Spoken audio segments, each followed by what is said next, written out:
October 2021, northern Arizona. The mine was supposed to be empty. Hidden beneath layers of brush and rubble, the entrance hadn't seen sunlight in decades. To most, it was just another forgotten hole in the wilderness, one of hundreds scattered across the high desert, carved out during Arizona's long-abandoned gold rush. But to three experienced cavers, it was a potential weekend thrill, an unexplored shaft waiting to whisper its secrets.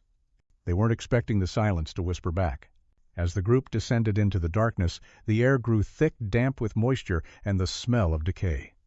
At the bottom, the oldest of the group swept his flashlight along the uneven walls, revealing only mineral deposits and collapsed stone, until he saw something that stopped him cold.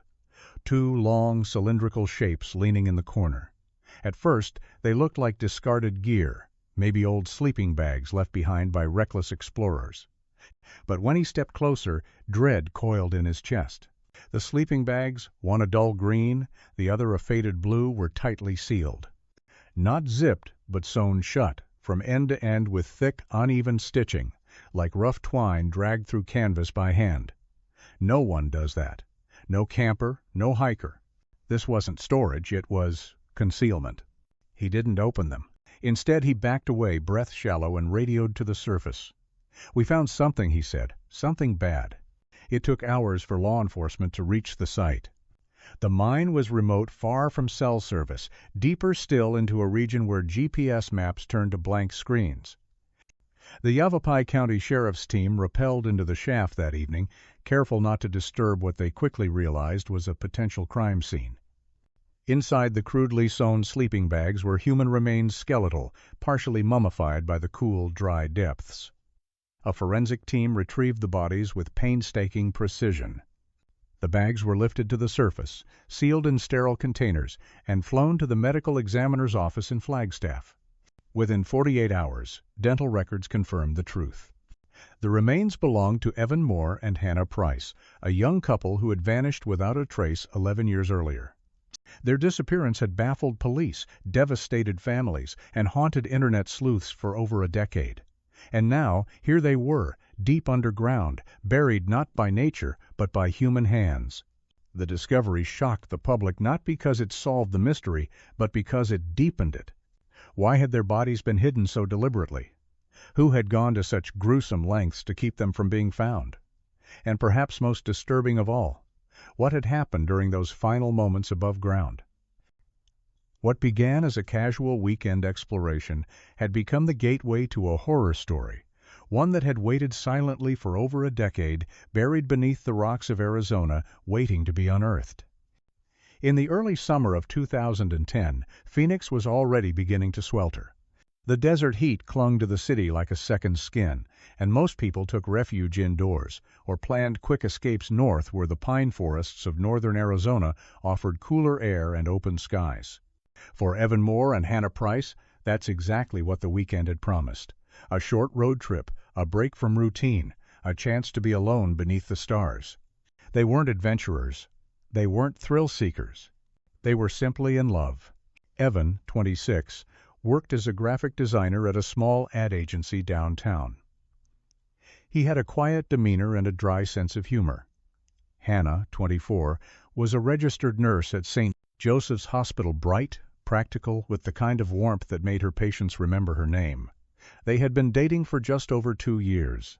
Friends described them as comfortable, like two people who had settled into each other's orbit with ease.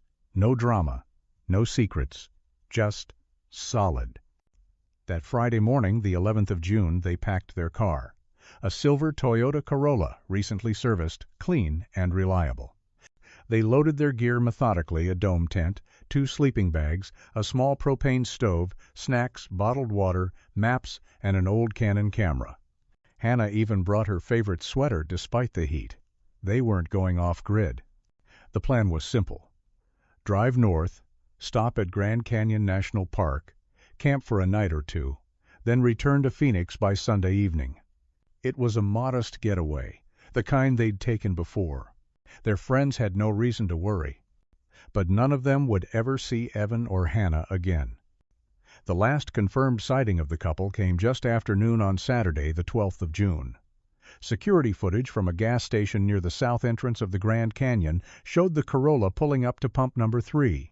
Evan got out and filled the tank while Hannah went inside. The cashier remembered them clearly, young, polite, unremarkable. She bought a bottle of water and a bag of chips. When she returned to the car, she handed Evan the snack and unfolded a paper map across her lap. They weren't in a rush. Then they drove off heading south on Highway 180. That was the last trace they left behind.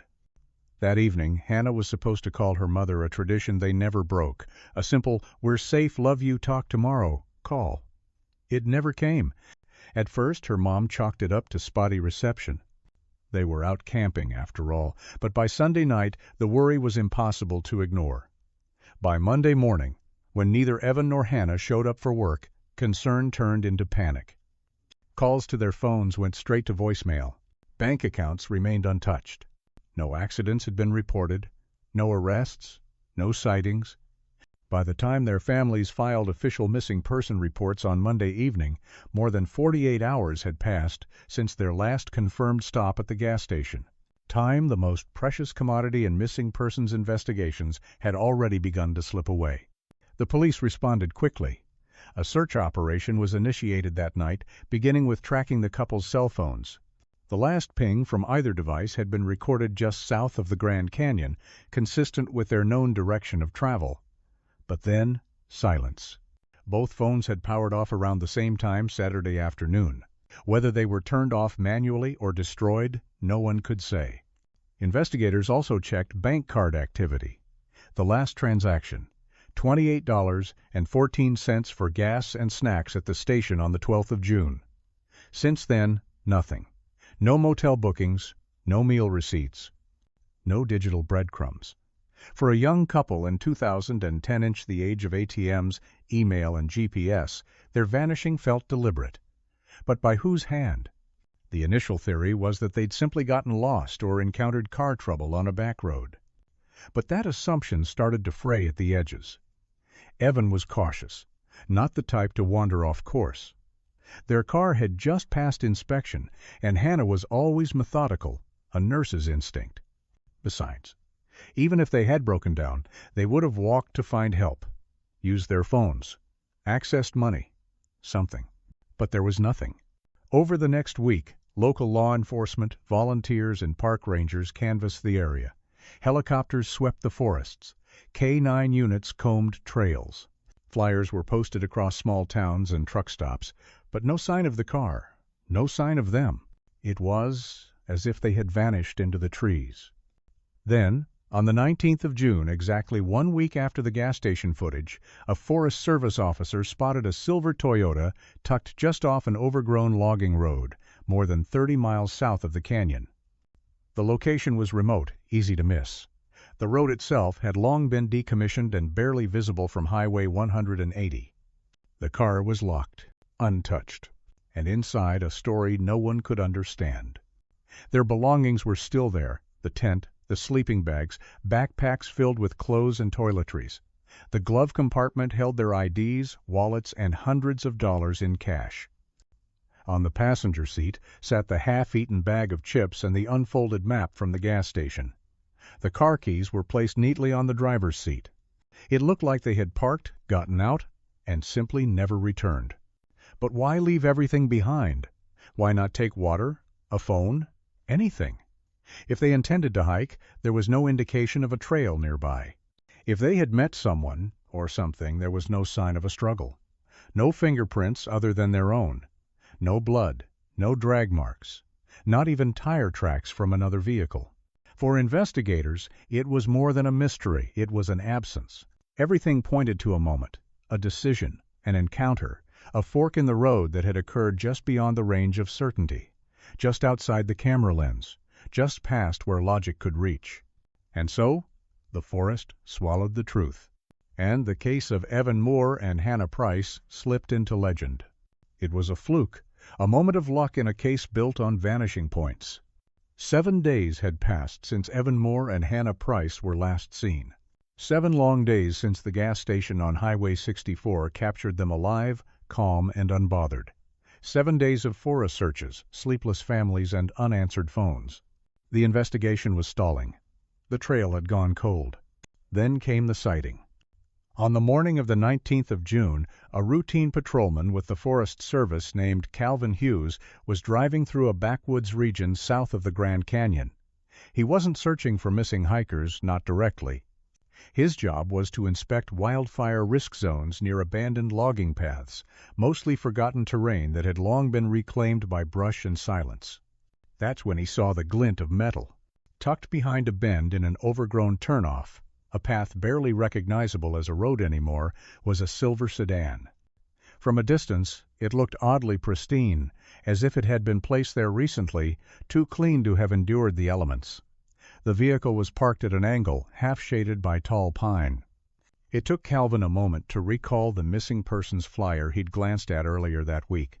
Evan Moore, Hannah Price, Silver Toyota Corolla. He called it in. By afternoon, sheriff's deputies and forensic technicians had arrived at the scene, moving slowly, carefully. The area was remote, at least 35 miles from where the couple was last seen, and almost invisible from any main road. It was the kind of place you'd only find if you knew where to look. No campsites nearby. No trails. No reason to stop here, unless someone had told you to. The car was locked. There were no broken windows. No scratches on the doors, no signs of a break-in or damage.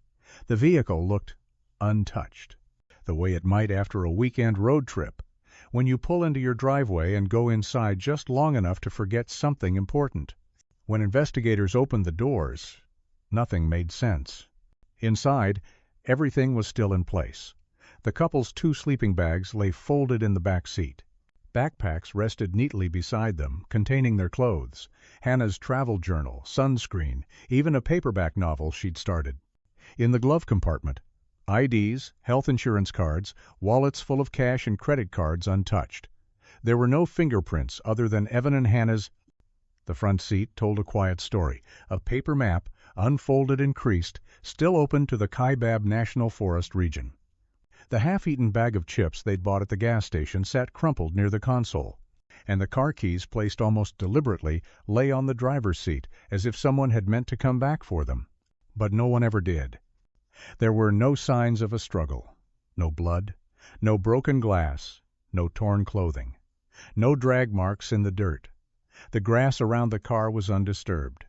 The scene was frozen eerie in its normalcy. It looked as though the couple had pulled over, stepped out for a moment, and vanished into the air. Detective Adrian Mills, assigned to the case, later described it as too perfect.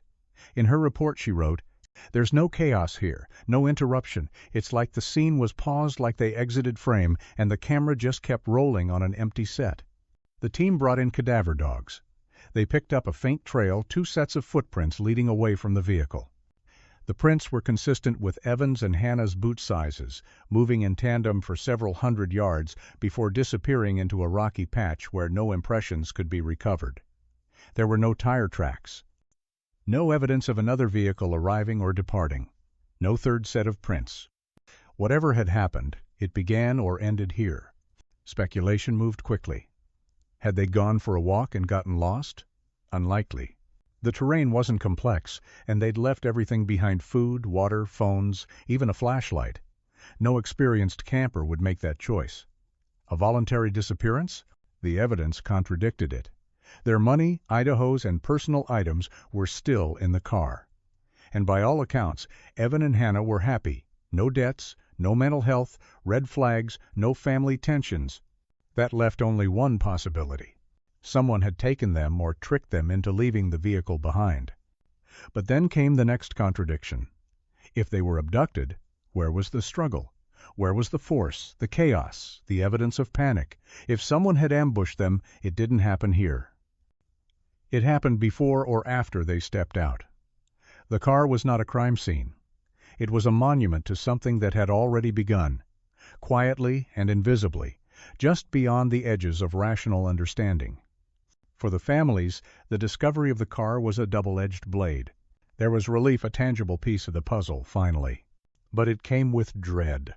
If they had walked away, why hadn't they come back? In a press conference held that evening, Sheriff Carson Wallace told reporters, We've located the missing couple's vehicle. At this time, we are treating this as a suspicious disappearance with no confirmed cause. We ask the public to remain vigilant. But privately, the team already knew.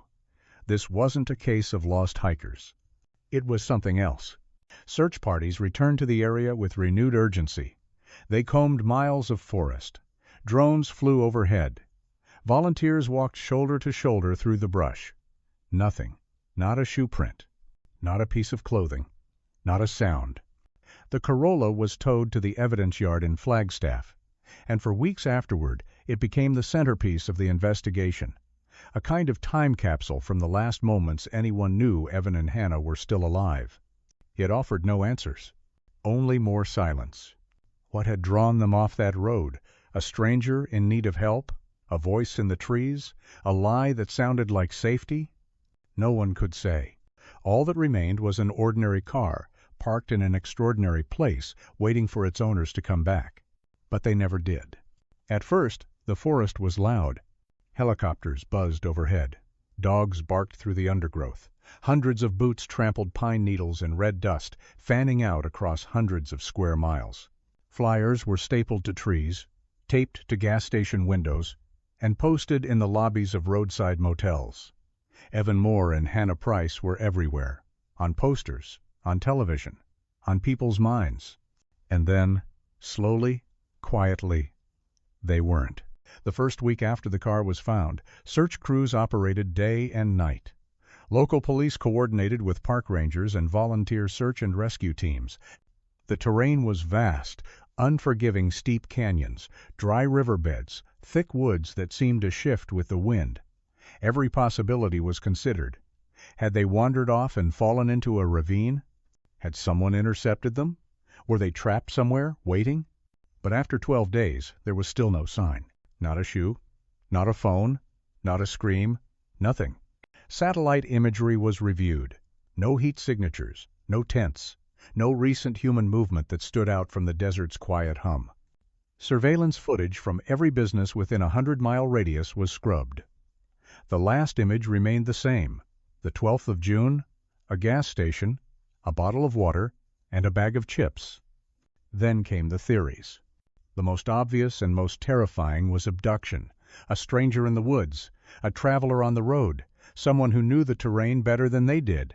But even that fell apart under scrutiny. There were no witnesses, no tire tracks, no security footage. In the modern world, people leave traces. Evan and Hannah had left none. By the end of July 2010, the search officially transitioned to investigative phase only. That was code for, "We're done combing the woods." The silence began to grow. In Phoenix, their families continued to push. They held candlelight vigils, printed new posters, hired private investigators. They contacted psychics, survival experts, and former military trackers. One group from Nevada even brought in thermal drones and sonar gear to search old mine shafts and abandoned wells.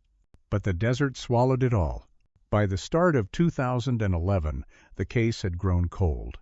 Officially, it was labeled a suspicious missing persons file. Unofficially, it was something far more troubling, an enigma that made no sense to anyone who looked at it. Detective Adrian Mills, who had taken over the case by then, said it plainly in a recorded interview. "You have two young people. No history of trouble. No signs of planning to run. Their car is intact. Their belongings are untouched. No signs of a struggle. No digital trail. That doesn't happen." It shouldn't happen, but it did. As the months turned into years, the case became folklore. People speculated. Reddit threads appeared. Amateur sleuth forums exploded with theories, some thoughtful, others deranged. Among them, 4 major possibilities kept resurfacing. 1. The highway predator. A traveling serial killer, someone who preyed on young couples in remote areas. He could have posed as a stranded driver or even impersonated a ranger or cop. The lack of a struggle, the abandonment of the car, the eerily preserved scene, it all seemed to fit a practiced hand. But law enforcement ran the profiles against every known offender in Arizona and neighboring states. They checked for patterns. Missing couples, remote disappearances, overlapping routes. No matches. No similar MOs, no evidence. Just a ghost theory. 2. The Hermit. This theory had roots in local legend. A recluse, a veteran suffering from PTSD, or perhaps a survivalist living off-grid. The idea was that Evan and Hannah had wandered onto his land and he had responded with paranoia and violence. Maybe he watched the road from a hidden vantage point. Maybe he waited for victims. Locals pointed to stories of strange lights deep in the woods, of cabins with no paths, of people who don't want to be found. It sounded plausible, chilling even. But every shack, cabin, and campfire ring in the area was visited. Nothing was ever found. SAN. The meth lab theory. Northern Arizona, like much of the rural Southwest, had a history of hidden drug operations. Some believed Evan and Hannah had accidentally stumbled upon something they weren't supposed to see, a mobile lab, a stash house, a transit route. That would explain the total disappearance. No trace, no bodies, no survivors.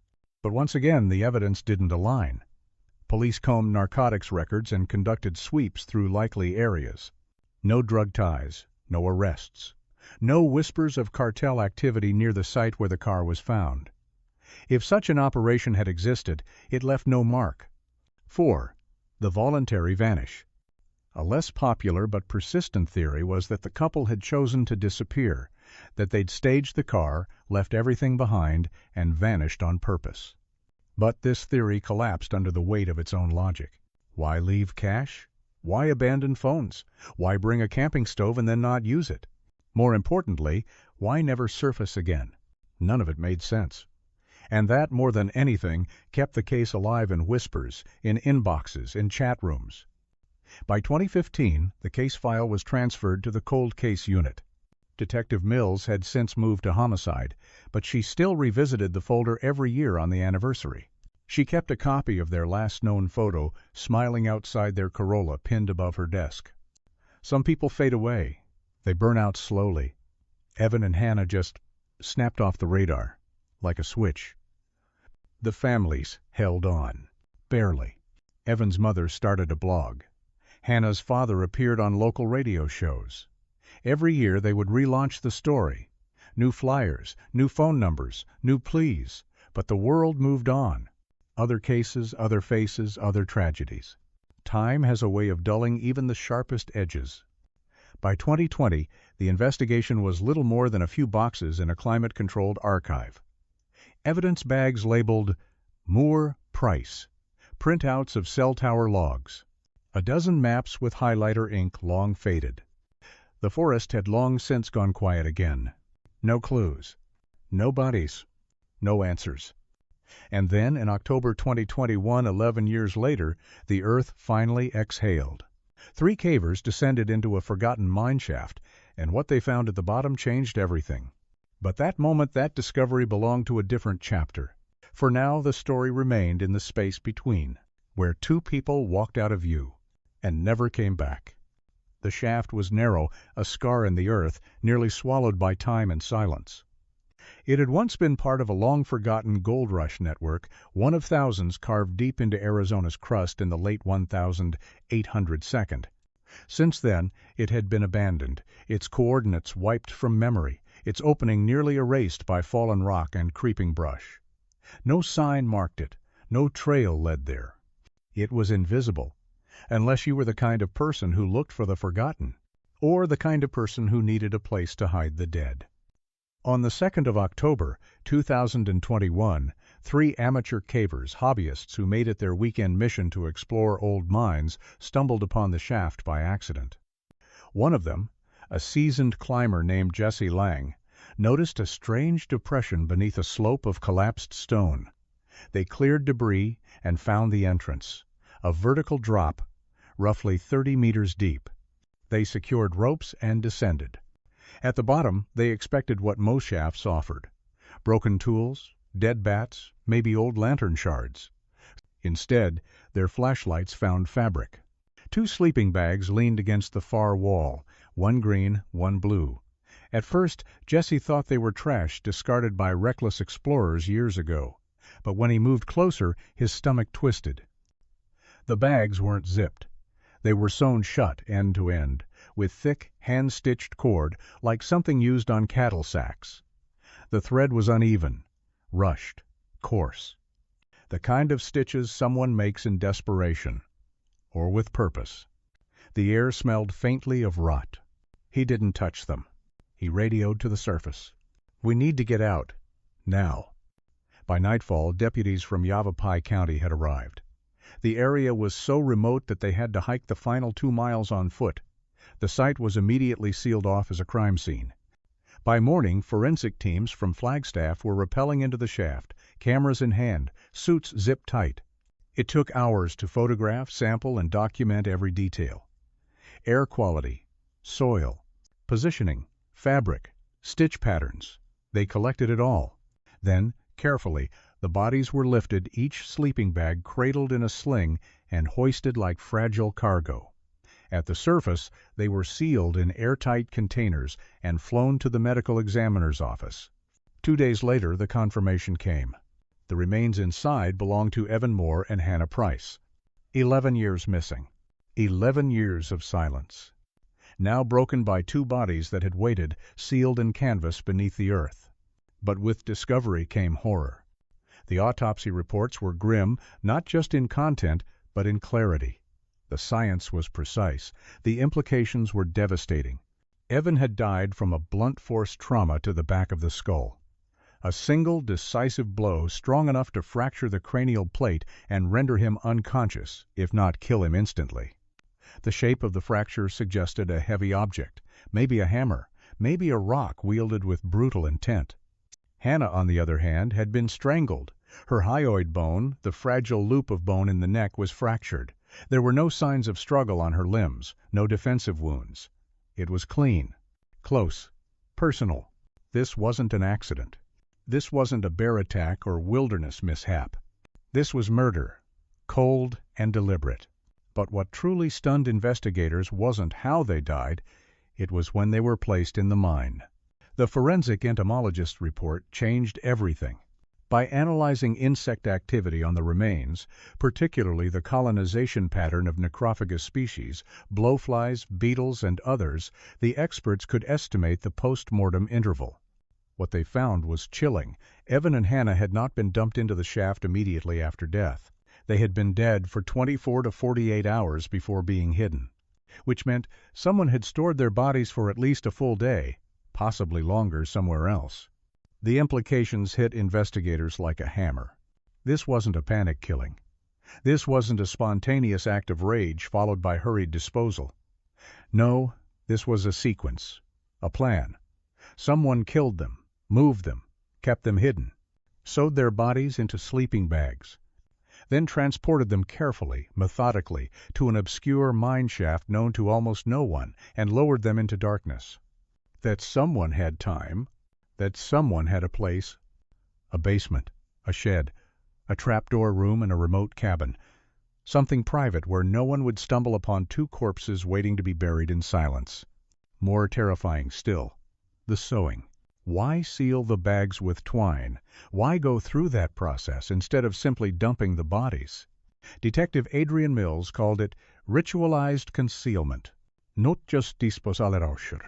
The act of turning human beings into cargo. Evidence from the sleeping bags was sparse. After 11 years underground, moisture and decay had done their work. No fingerprints, no traceable fibers. DNA fragments were found on the twine, but they were too degraded to match against known profiles. The bags themselves were common, make sold nationwide. The thread was bulk nylon cord, the kind you'd find at any hardware store. Nothing distinctive. Nothing that narrowed the suspect pool. Once again, the case stood at the edge of clarity, looking down into the abyss. But one thing was now certain. This was no random predator. No wild recluse stumbling across a couple by chance. This was someone organized, someone calm, someone who knew how to make people disappear. They'd taken Evan and Hannah in 2010, and for over a decade they had gotten away with it. Back at the sheriff's office, the case files were pulled from cold storage. Detectives retraced every lead with renewed urgency. They mapped the distance between where the car was found and where the bodies were discovered, nearly 50 miles apart across terrain that required four-wheel drive and local knowledge. Whoever had done this knew the woods. They knew the mine. They knew which ones were sealed, which had collapsed, which could hide bodies. That level of awareness, that confidence pointed to a local, someone who lived in or frequented the region, not a tourist, not a stranger just passing through. A member of the community. A face in the crowd. The families of Evan and Hannah were notified in private. What they had hoped for, answers, truth, closure, came not with relief, but with a heavier grief. Their children had not vanished into the woods. They had been taken, held, killed, and hidden, like a terrible secret stitched into the landscape of Arizona. But there was no confession, no suspect, no fingerprints or camera trail, just a mine shaft. And 2 sleeping bags that waited for 11 years to be seen. The desert doesn't forget, but it rarely speaks. In the weeks following the discovery of Evan Moore and Hannah Price's remains, the investigation surged forward with renewed urgency. What had once been a cold file sealed in a cabinet, coated in dust and resignation, was now the epicenter of a homicide inquiry. A double murder, carefully executed, methodically concealed. And the mine shaft had made one thing clear. Whoever did this knew exactly where to put them. The location was no accident. The mine, buried beneath rockfall and vegetation, unmapped, unmarked, nearly inaccessible, wasn't the kind of place someone could simply stumble upon. It had once been a narrow, vertical shaft, part of an abandoned gold rush network, sealed off sometime in the 1942nd. It wasn't even listed in county geological archives. Only a handful of older miners or local historians might have known it existed. But someone did, and someone used it.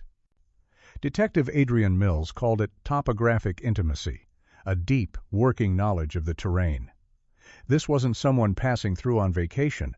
This was someone who belonged to the forest, who had grown up inside its turns and trails, who knew which roads no longer existed, which canyons looped back on themselves, and where the trees grew too thick for helicopters to see through. The conclusion was undeniable. The killer was local. Or, at the very least, he had spent a long time here. Investigators redrew their search grid not outward from the crime scene, but inward from the community. They started with property records. Every parcel within a 50-mile radius of the mine was reviewed. Cabins, hunting lodges, abandoned trailers, seasonal homes. Many were long empty, owned by names that had faded from tax rolls. Deputies hiked miles into the brush to inspect crumbling sheds and locked tool shacks. Some were empty. Some still had canned food and newspapers from decades ago. But none showed signs of recent use. None held evidence of death. Then came the vehicles. The path between where Evan and Hannah's car was found and the mine shaft where their bodies had been dumped wasn't paved. It crossed fire roads, washed-out ditches, and narrow switchbacks invisible to Google Maps. To carry 2 adult bodies across that stretch, possibly in the dead of night, required a vehicle with clearance, traction, and discretion. So, the department began compiling every truck, Jeep, ATV, and off-road capable vehicle registered in the surrounding counties during 2010. They also pulled hunting permits, ranger licenses, and any local who'd ever applied for a backcountry access tag.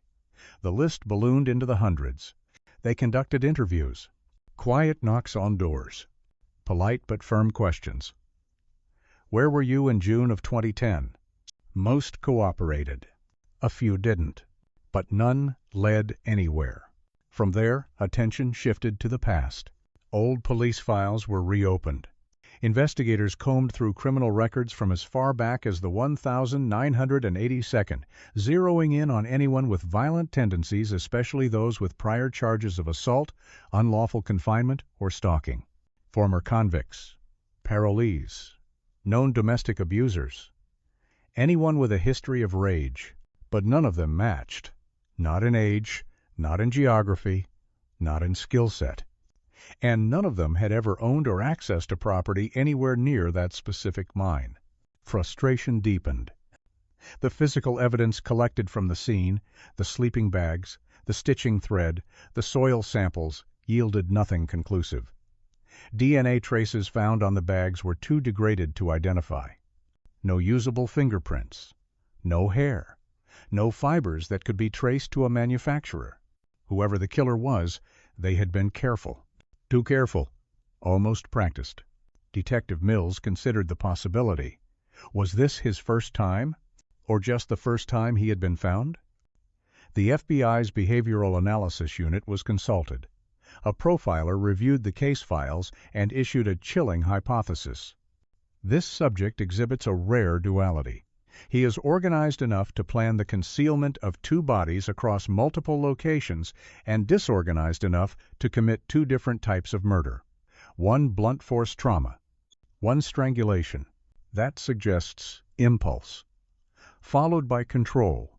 He is methodical but not necessarily patient. Intelligent but not likely educated. He is comfortable with death. He understands decomposition. He had a staging ground. When asked if the subject could be a serial offender, the profiler responded simply, "If this wasn't his first time, it wasn't his last either." The pressure on local law enforcement grew. The case made regional headlines. 11 years later, couple's bodies found in abandoned mine. National outlets briefly picked it up, flashing side-by-side images of Evan and Hannah, their smiles now chilling in context. But the story faded quickly, just as it had years ago. Another mystery in the desert. Another name on the list. Behind the scenes, the department was unraveling. The community was small. The idea that someone among them, a neighbor, a mechanic, a retired ranger, could harbor such a secret ignited paranoia.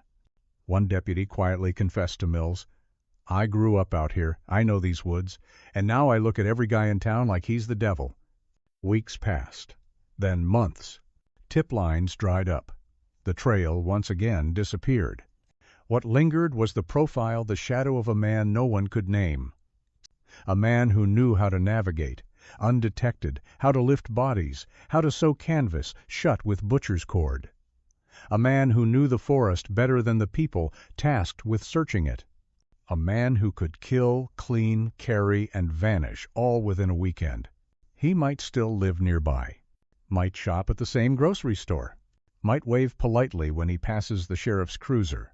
But he hadn't made a mistake yet. Not one the police could find. As of today, the case remains open but stagnant. Detective Mills, though officially reassigned, still checks the evidence log every month.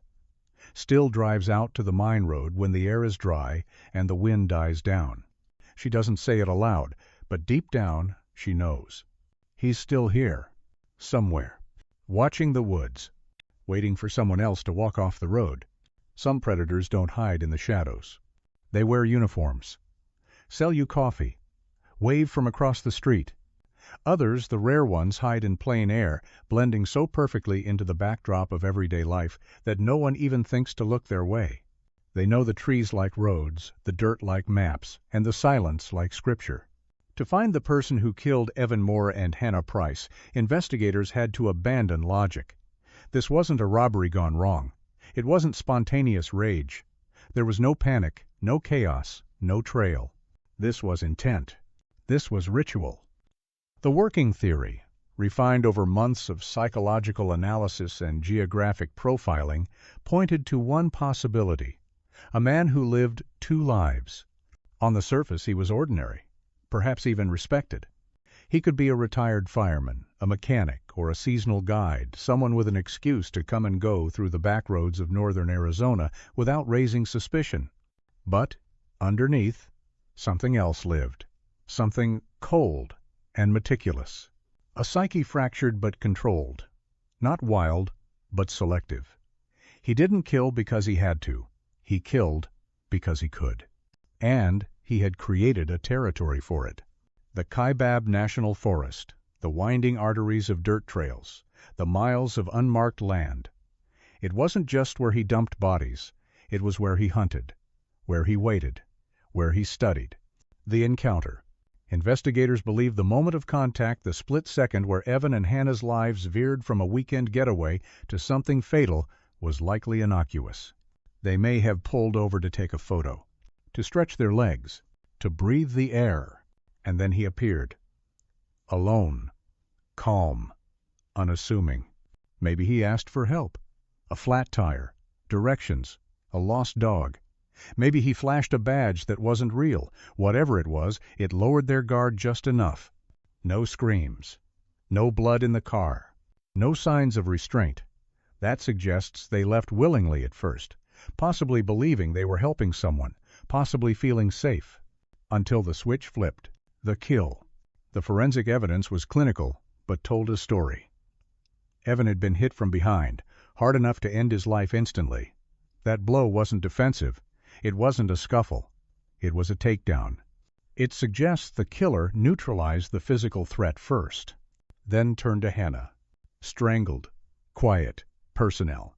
This order of execution speaks volumes. It implies planning, not impulse, control, not chaos, and perhaps a sense of procedure as though the killer had done it before or at least envisioned it. The bodies weren't just hidden. They were sealed, sewn into sleeping bags like cargo, packed away, rendered faceless. There was something almost ceremonial about it, not religious, not cultic, but ritualistic in its concealment, as if he needed to erase not only their presence, but their humanity. The delay. Entomological analysis revealed the chilling detail. Evan and Hannah's bodies had not been placed in the mine immediately. They had been stored somewhere for 24 to 48 hours. This single fact reshaped the entire psychological profile. The killer had a holding space, a garage, a basement, a trapdoor room in a remote shed, somewhere shielded, soundproofed, and safe. Somewhere he had used or could use again. This wasn't someone panicking. This was someone waiting for the right moment to discard his crimes. Which begged a darker question. Was the delay about logistics or control? The mind. Criminal psychologists consulted on the case built a rough behavioral sketch.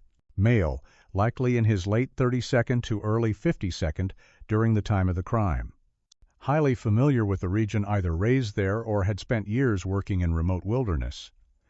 Possibly lives alone or with minimal social ties. No prior record or skilled enough to avoid detection for decades. Displays obsessive tendencies, control over crime scene, cleaning, concealment. Likely revisits the site not out of guilt, but to reclaim power. He doesn't kill often. He's not messy. He doesn't want to be caught, but he might be watching. From behind a truck windshield, from a cabin window, from the edge of the trail you didn't know you'd passed. The lie of safety. The most harrowing part of the theory wasn't who the killer was. It was how close he still might be. Someone who walked among locals, bought gas, attended church, lived 10 miles from where he'd buried bodies, but waved at the search helicopters like everyone else. He could be retired now, or not. He could still hike the same woods, still nod politely at lost campers. There's no certainty he's killed again. But then again, there's no certainty he hasn't. Because this case only came to light by accident because a group of cavers found what the forest had buried. Had they never descended, Evan and Hannah might still be part of the roots and stone. And he would still be out there, faceless, nameless, intact. The motive that wasn't. There was no robbery. No known connection. No revenge. Which leaves the most terrifying motive of all. Opportunity. The wrong road. The wrong hour. The wrong smile at the wrong stranger. When random violence meets perfect terrain, the result is not chaos. It's a machine. And he knew how to operate it. To this day, detectives maintain that the key to the case is in the region, not in who Evan and Hannah were, but in where they died. Somewhere in that wilderness is a footprint, a name carved in wood, a floorboard creaking under secrets. Somewhere, the man who buried them still believes he got away with it. And maybe he did. But the forest remembers. They got the bodies back. After 11 years of silence, of phone calls that rang into nothing, of birthdays marked with candles and no faces, the families of Evan Moore and Hannah Price finally received what remained. 2 names, 2 sleeping bags, 2 closed caskets. But they didn't get justice. No suspect has ever been arrested, no charges filed, no new leads have surfaced. Despite hundreds of hours of investigation, forensic reviews, interviews, and topographical sweeps, the case officially reclassified as a double homicide is once again cold. The mine shaft gave back the dead, but it did not give up the killer. Detective Adrian Mills, now retired, keeps a box in her attic. Inside are photographs of Evan and Hannah, handwritten notes, GPS grids, old forensic reports. She opens it once a year, not out of hope, but out of defiance. "We lost the first war," she once told a local reporter, "but there's a second one, the war to make sure he doesn't get forgotten." Because the truth is simple and haunting. The man who killed them is still out there. He could be someone's neighbor, a friendly face behind a hardware store counter, a man who barbecues on weekends and volunteers during fire season, a man who walks into town undetected, who shakes hands, who sleeps well, and who one day in June 2010 looked at a young couple from Phoenix, laughing, in love, distracted by pine trees, and decided to erase them. That's the weight that remains. Not just the grief, but the unknowing. Not just what happened, but who. And whether he's watching still? The mine has been resealed. The trail markers are gone, but the fear lingers in the corners of every road north of Flagstaff. A fear that somewhere, behind the trees, is a man who got away with murder because the forest gave him cover, and the world forgot to keep looking. But stories, like bones, don't stay buried forever. And this one is not finished.